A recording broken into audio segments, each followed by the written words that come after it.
Glad to have you again on Diplomatic Channel, and we have a very special guest today in the presence of His Excellency Francisco Javier Bernales, Ambassador of Chile to Jamaica. Ambassador Bernales is our first ambassador from South American country to participate in this platform. Ambassador Bernales joined his foreign service in 1976, and he had graduated from the Chilean Diplomatic Academy in 1977. Ambassador Bernales obtained a diploma in defense from the National Academy of Political and Strategic Studies in Santiago, Chile in 2004. He attended Washington Diplomats Defense Seminar in 2006. He also attended seminar on civil military relations held in Washington, D.C. in 2007. Ambassador Bernales has been part of Chilean's delegation to many bilateral, regional, and multilateral conferences in different parts of the world. Apart from serving in various leadership capacities at the Chilean Foreign Ministry in Santiago, Ambassador Bernales also served meritoriously at Chilean diplomatic missions in Argentina, in Pakistan, United Kingdom, Brazil, Denmark, Norway, and Mexico. He was Ambassador Extraordinary and Plenipotentiary of Chile to the State of Palestine from 2013 to 2018. While serving in that capacity, he was Chief of Delegation to the International Meeting on the Question of Jerusalem in 2014. He became Ambassador of Chile to Jamaica in August 2018. Ambassador Bernales speaks English and Portuguese fluently. Excellency, you are welcome to Diplomatic Land. Thank you very much for this opportunity, and an honor as for just to present a little bit of myself and what is Chile doing in Jamaica.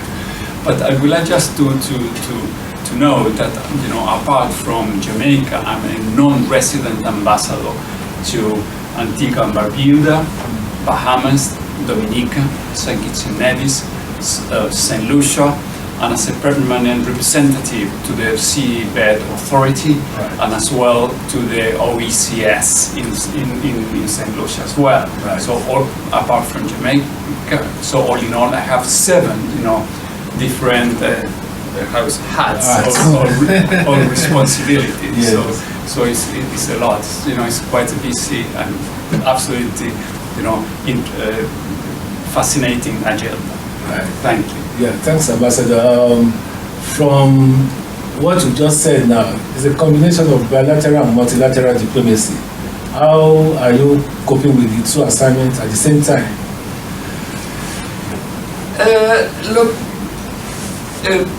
it's the multilateral part is, the Seabed Authority, for example, that yesterday started the second part of the 26th session. Right. It makes us busy for when it was in the potential basis. It was 2 weeks, from 10 to 6, sitting at the conference center in downtown Jamaica, Kingston.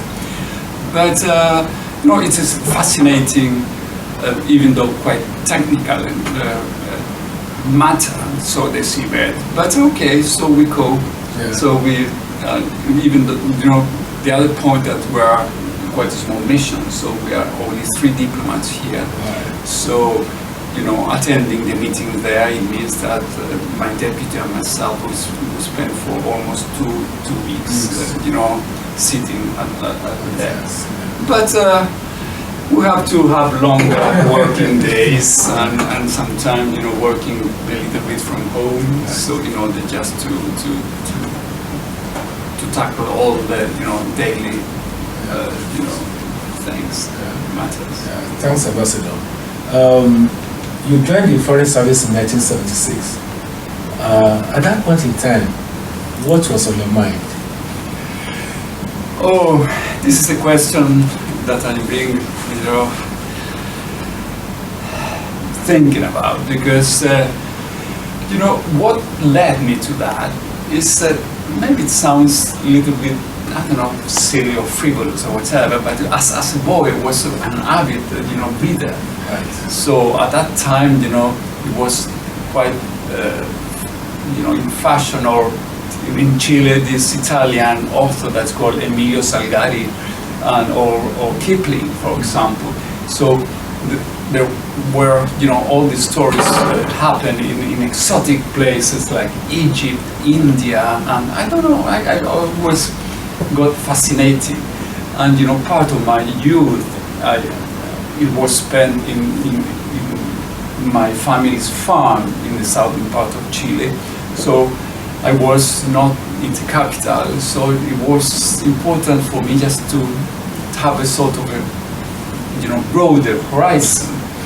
So at one stage, I knew about the career. One of my mother's cousins is a diplomat, and actually currently he's the Chilean Ambassador to the Holy See. Wow. in the Vatican. So, and then I started, why not? So, I've been dreaming of traveling to the world, and I think that could be a good chance, and at the same time just to serve my country. So, probably it does not sound too academic, but it is from the bottom of my heart. Right, yeah. So it was a profession you were so passionate about from the very beginning. Absolutely. Very beginning. Absolutely. Yeah. Absolutely. Yeah. Thanks, Ambassador. Can you give us an idea of what it's required to join your foreign service?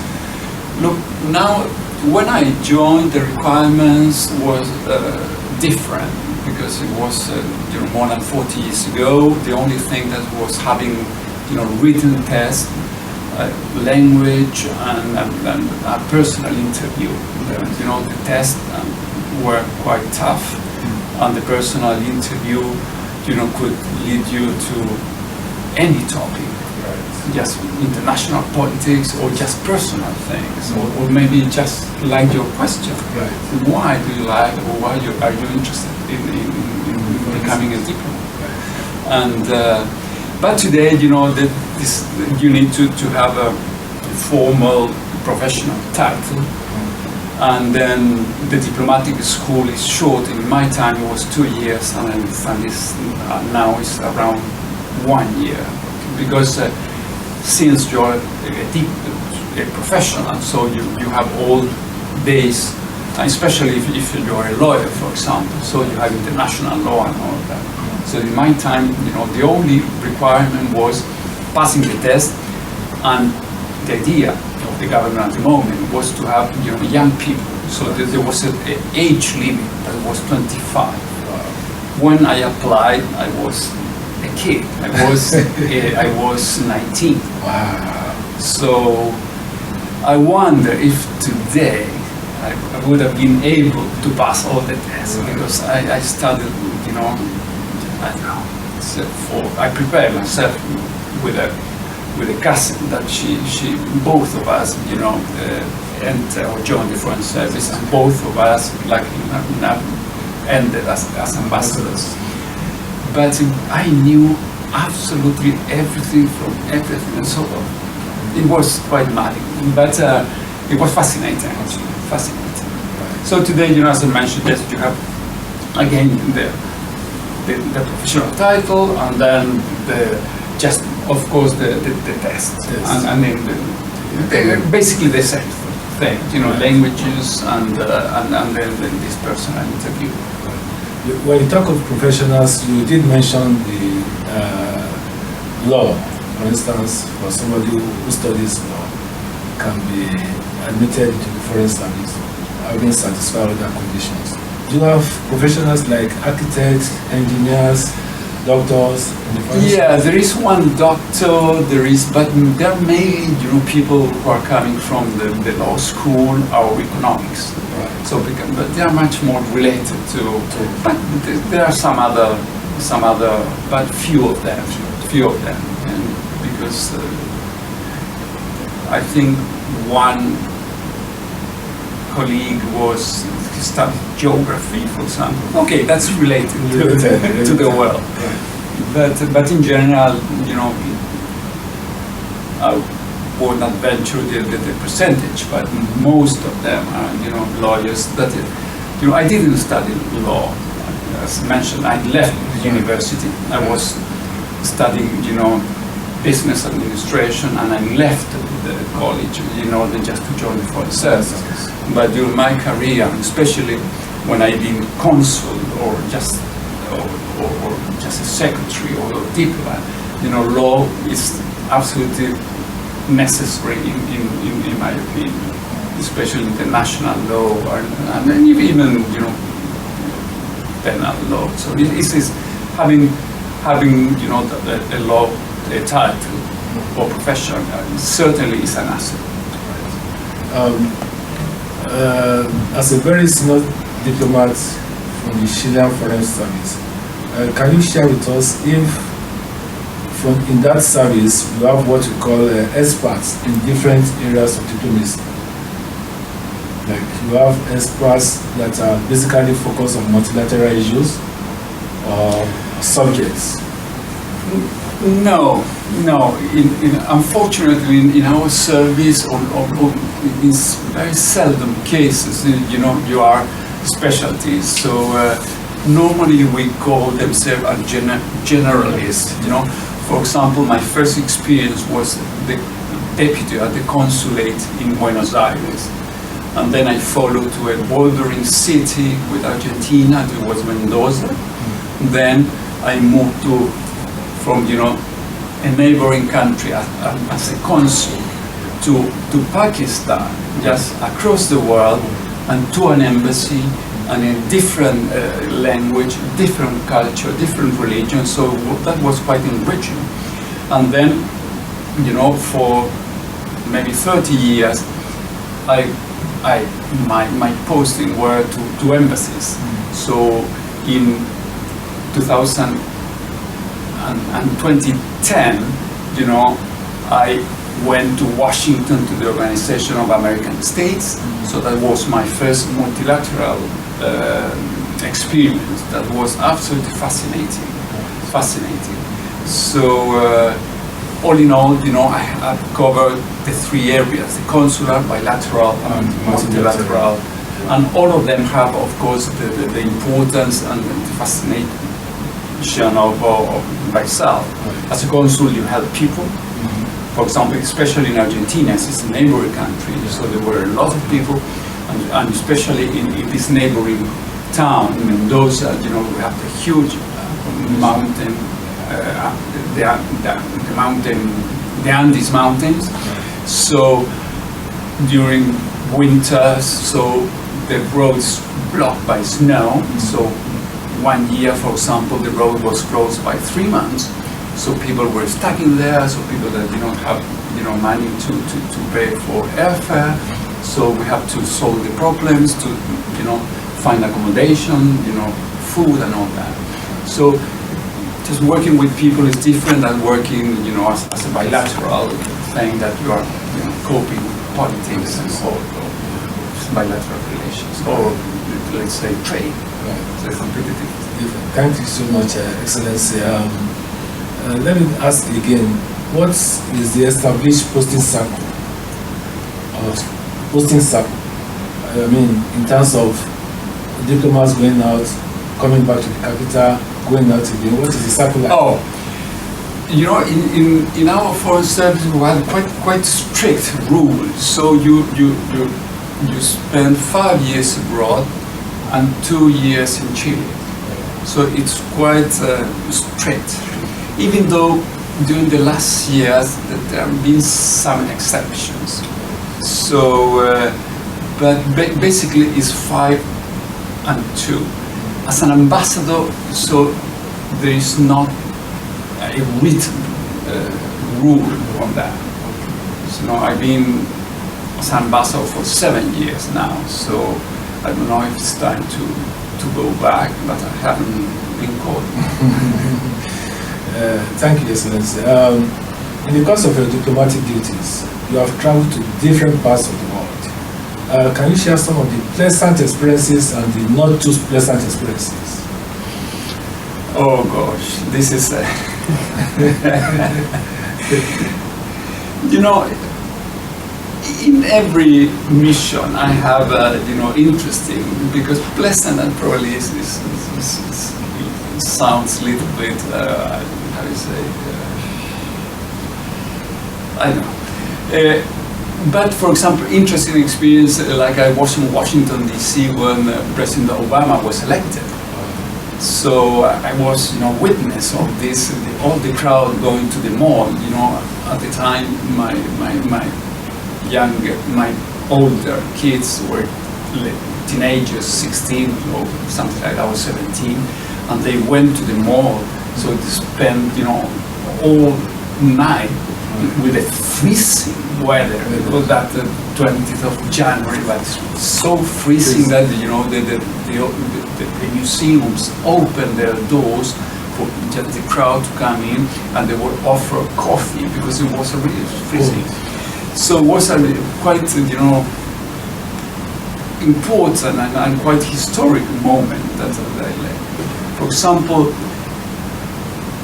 I won't qualify as unpleasant, but it was a difficult moment was while I was, you know, serving in Palestine in 2014. There was this war in the Gaza Strip. So we were, you know, as a diplomat in Palestine, you have to live in West Jerusalem and, you know, work in the administrative capital that's called Ramallah. So we were living, you know, and the war lasted 72 years, and you have in the middle of the night, in the day, you know, some sirens, like in a film, like, you know, in the film of the Second World War film. So it is terrifying because you listen to this, and if you do not know if the rocket will fall and from where it comes, and you have just 2 minutes to go to a shelter. And where we lived, it was at the top flat in a building. So the building did not have a shelter, for example. So that was quite an experience. It was a difficult experience, but at the same time, you know, you learn how to live and how to cope with stressful situations. You know? So this is again, this, you know, all the richness of this career. So you have beautiful moments, like, you know, my living in Denmark, in Copenhagen. That was the country, and Copenhagen city, like it's like a, you know, story of Hans Christian Andersen. So it's so lovely, so nice. We loved it. I really loved it.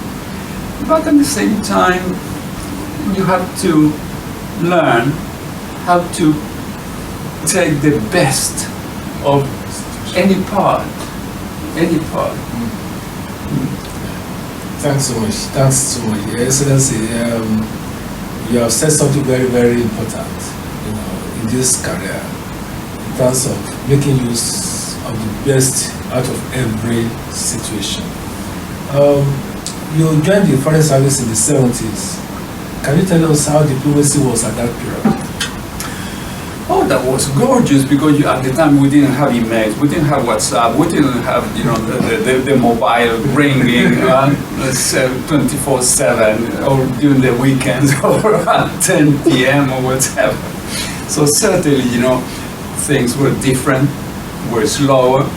So at the time, for example, most of the communication was just long, you know, reports sent by diplomatic pouch that was weekly.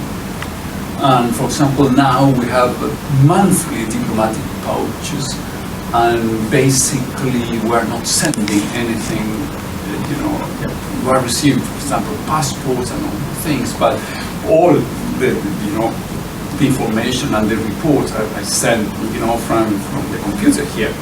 So on that regard, you know, things were different. If, you know, every time has selling otherwise. No, it's, you know, because you have to run in nose with all this fast. But certainly it's nice, it's different. So it is what I'm recognizing that I'm an old man. For example, so we have these typewriters. So, and you have this the carbon paper for the copies. So if any mistake, and there were just small pieces of paper that I think they were called typewriters. So if you, and to correct, you have to put again, to click again, you know, the key. But you have, if you have 3 copies, you have to put in the 3 copies this time. No. Yes. And some our, you know, bosses, they said, no, look, there were so many mistakes here. One old ambassador at the time, you know, or experience, put the papers again, the lies, said, look, you have so many mistakes here, so you have to retype it again, so again. And now with the computer, you erase, you go back, you change, you move the paragraph. You know, things in that regard is much more, you know, easy. Excellency, do you think there are cultural similarities between your country and Jamaica? You know, we belong to different areas, but certainly, you know, that just the good life, music, and all that is shared. But you know, here in Jamaica, you have all the flavor, all the colors, all this, you know, because the weather is different. So, and Chile is a cold country. So we are surrounded by these harsh, you know, Andes mountains and the sea. So our character is a little bit more introvert because probably geography has, you know, marked us.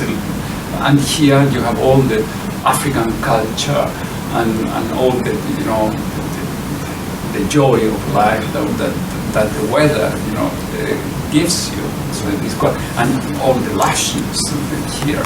In Chile, we have all kinds of weathers. You know, in the northern part is desertic, in the middle part is Mediterranean, let's say like California or like Italy, that kind of vegetation. In the southern part, we have 2 different, you know, climates. One is full of lakes and volcanoes, and some people call it the Switzerland of South America, just for you to have an idea what is the landscape. And then the most southern part is full of fjords, like Norway, for example. So it's rains around, I don't know, 1,200 millimeters per year. So it's lush vegetation, but because it's so vast and so difficult, you know, the geography. So practically there are not roads there. So you have to go there by ship, for example, something like that. So, but yeah. Thanks, Excellency. As a seasoned diplomat with a lot of experience, what do you consider to be fundamental in diplomacy? Oh gosh. Fundamental is just to have an open mind, because as I mentioned, it's important, you know, of course, you cannot compare everything with your you know, what you have lived in your country. Every country has their particularities. Even, for example, Chile and Argentina, even though we're neighbors and we share the same language and that, we are completely different. Or with Peru or with Bolivia, and so it's important, you know, to have the open mind, just to accept and just to take all the positive things of the countries where you're posted. Is one thing, and the other thing is just to have a good nose, just to to smell, or just to, or would I just to catch, you know, the essential parts of every person, especially in countries where there are, you know, big cultural or religious differences. So all these sensitivities. So, for example, as in Palestine, you know, it was a Muslim country. So, you know, my wife and my daughter had to wear, you know, just modest. Even in Jerusalem, you know, is a city that is divided into the Palestinian side and the Jewish side. So, for example, the school of my daughter was in the Jewish side, in an Orthodox Jewish side. So on Friday, you know, the classes ended early because Shabbat started. But for example, if she walked just to take the tram, for example, so she needed to wear long sleeves and, you know, long things. You know, it's quite important to respect and to have the sensitivity, just to be in the capacity to see, so the do's and don'ts culturally. But at the same time, it's important just to one of the basic lessons that I was you know, taught by an old ambassador at diplomatic school. So a diplomat never lies. You know, maybe you will have a grin in your face, but no, we do not lie. So maybe you do not tell the full truth, or sometimes it's important, you know, to keep some of the information to you in order just to know what your counterpart, for example, is thinking. So but you gain that with experience, you know, as a young diplomat. So probably you are too outspoken, and yeah, you need some experiences, Thanks. If I were to be posted to Chile today, what would be your advice to me? First of all, learn Spanish. Without Spanish, you are lost. Absolutely lost. If you go to a restaurant, if you go to a supermarket, if you go to call just to get your mobile line, also, so okay. So this is absolutely the first thing. The other thing, being a Nigerian or a Jamaican, the weather is good, that could be difficult. So you are not in Chile; it's cold, so it's important thing too. But culturally, we consider ourselves quite open to foreigners. So I think all in all, we're friendly people. Friendly, yes. So, but again, so you have to. At the same time, we have some particularities, like any nationals or any country. So it's important just to learn how to proceed in our particular.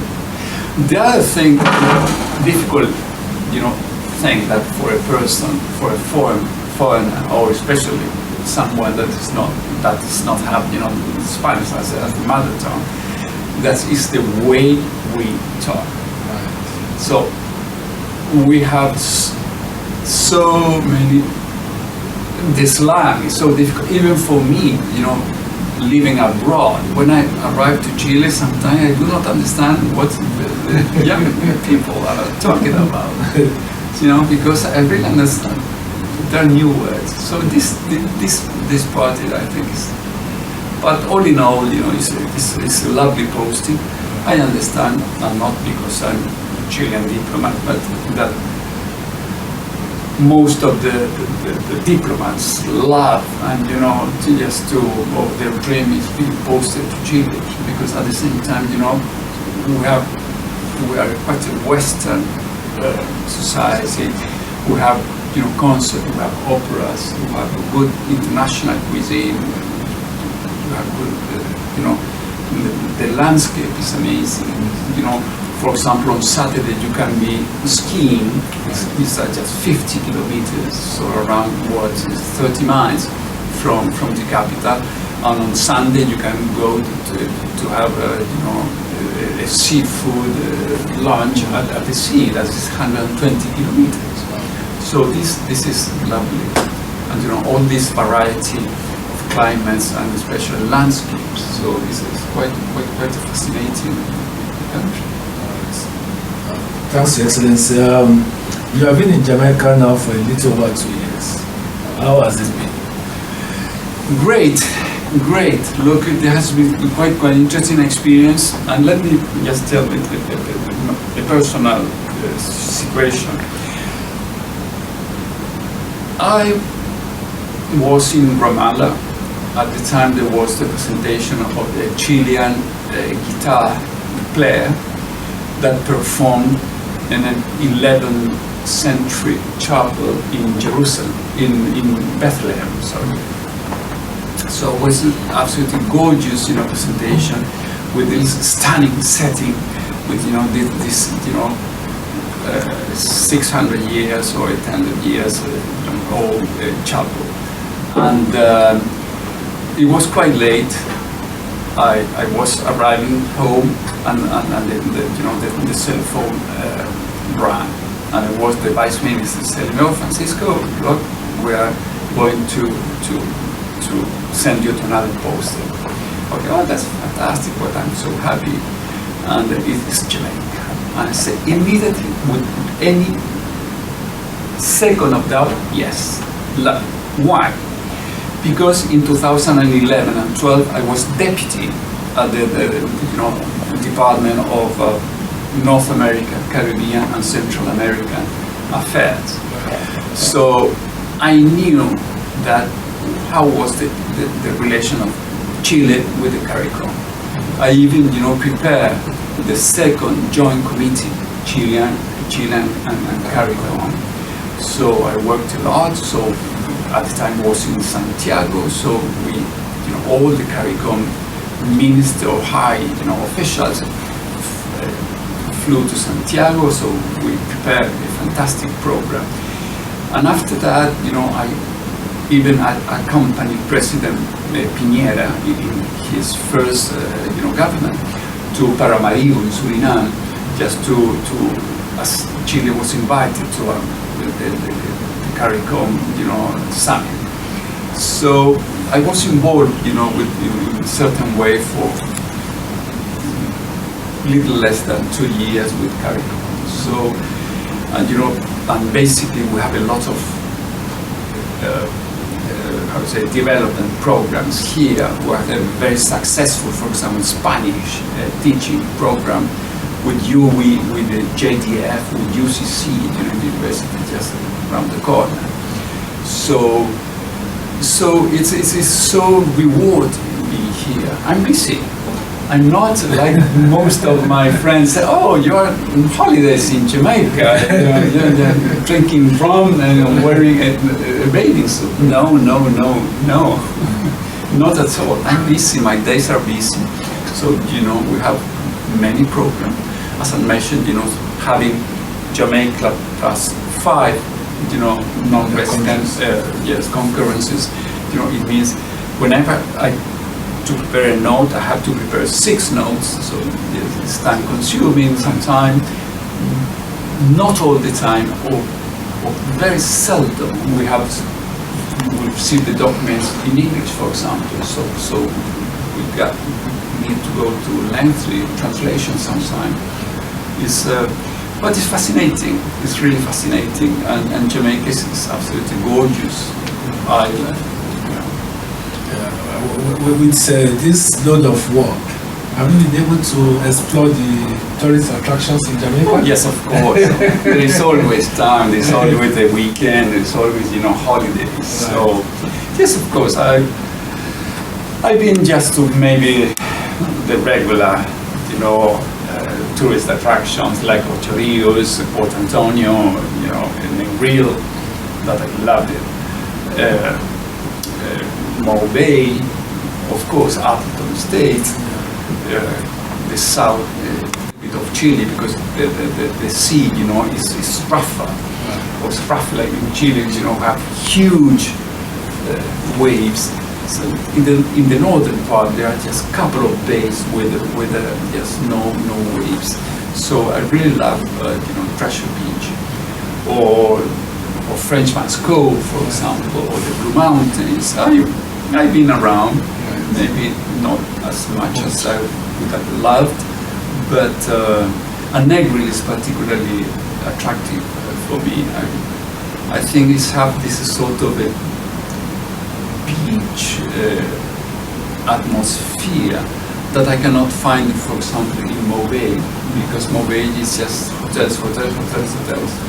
But just walking in 7 Miles Beach, for example, to me is fantastic, it's amazing, it's beautiful, and the sunset there, and the Rick's Cafe, of course.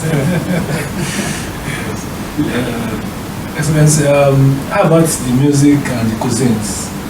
Are you familiar, or what is your best cuisine, for instance? Here? Yes, here. As a restaurant, or what? Or what can? Look, let me put it in a round. In Chile, for example, our food is quite bland, so it's no spices at all. So for us, you know, all this jerk sometimes is a little bit too spicy. But you know, living in, for example, in Pakistan, in India, and food is extremely hot. It was fire. So even though I lost a little bit of this, but here remind me. But you know, I always have sort of difference with my crew when I say this is. So, Excellency, how about Jamaican music? Which is your favorite? Look, I'm not an expert on that, but certainly, you know, the music that I'm much more familiar with is reggae music, especially, you know, the fantastic icon, you know, Bob Marley. But I think I have to get a little bit more in the other, you know, kind of music, like dancehall or soca is called, I think. Is that in Jamaica? Soca? Yeah. I'm not that familiar to that, but certainly, you know, it's a nice rhythm that invites you to move your bones. It's very nice. Very nice. Yeah, thank you so much, Excellency, for sharing your wealth of experience with us. I wish you a successful completion of your tour of duty in Jamaica. Let me use this opportunity to invite our listeners to share, comment, and subscribe to this channel. Thank you so much for listening. Thank you, Excellency. Thank you so much, sir. Thank you, sir. Thank you for this opportunity.